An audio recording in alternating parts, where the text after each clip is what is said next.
Well, you can thank the World Cup and Iron Man 2 for helping Disney post a 40% increase in quarterly earnings. Bob Iger, Disney's president and CEO, joining us now from the company's headquarters in Burbank, California. Thanks for being here, Bob. Appreciate it. Thank you. A really strong quarter, beating on profit, beating on revenue. You credit that to what you call sticking to a smart strategy, even in tough times. Can you elaborate on that for us? I mean, what were you just not willing to cut? Well, the strength of the company overall, in particular in this quarter, was due to the strength of our brands, Disney, ESPN, Marvel, Pixar. To be very specific, you look at the studio performance and you see real substantial improvement. We had the 3 top movies in U.S. box office this year alone, and 3 of the 5 top global box office. So it's brand success. ESPN, obviously, we have to mention. So when you talk about ESPN specifically, I mean, a great quarter for ESPN, thanks in large part to the World Cup. It's a big boost, but it only happens every 4 years. How do you keep that momentum up across that network and the other cable networks? While the World Cup was a sensational hit for ESPN in the quarter, its impact on the bottom line didn't necessarily drive the quarter. ESPN's success is basically from a collection of programs. It really seems like Disney is focusing on some core units when it comes to film. You shed Miramax, that company not turning out the big hits like Pulp Fiction that it used to. You got rid of Miramax. Are you really focusing in, and what's the strategy there when it comes to film?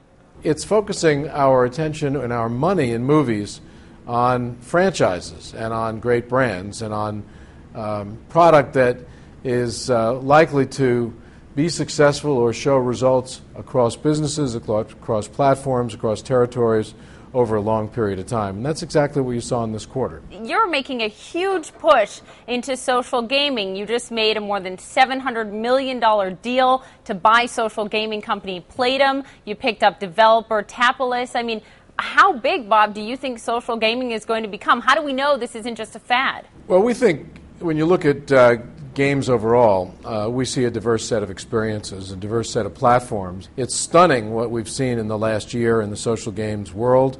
There are now over 500 million people on Facebook. About 40% of them play games.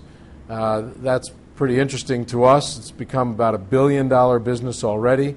We see great growth. You're looking at a diverse audience, a large audience, multi-gender. When we looked at Playdom, we felt we had a company that would put us in that space rapidly, and we wanted to be there at a very early stage, and we couldn't do that by building internally.